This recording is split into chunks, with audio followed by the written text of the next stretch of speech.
Welcome to the Banker Lamp. Please enjoy the video. In this video, I will explain how to use Max Auto Clicker. First, you'll want to download and install the software from a reliable source. Once installed, open the application to reveal its main control panel. Here, you can easily set your desired click interval, often measured in milliseconds, perhaps starting with 50 milliseconds for rapid clicks.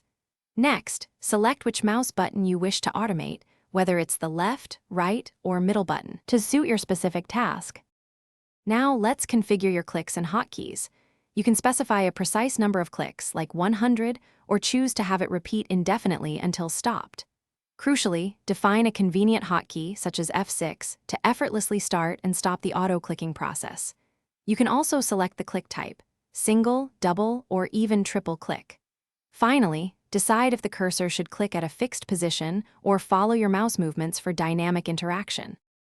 Moving on to advanced features, Max Auto Clicker offers powerful options. You can record and replay complex click sequences, perfect for automating intricate workflows or gaming actions. Explore the Smart Click feature, which allows for conditional clicking based on pixel color, adding a layer of intelligence to your automation. You can also set a delay, perhaps 5 seconds, before the auto-clicking begins, and save or load different configuration profiles for various tasks, enhancing your efficiency. To ensure a smooth experience, always use your auto-clicker responsibly and ethically, respecting terms of service. It's wise to test your settings on a non-critical application first, like a simple text editor, before deploying it for important tasks.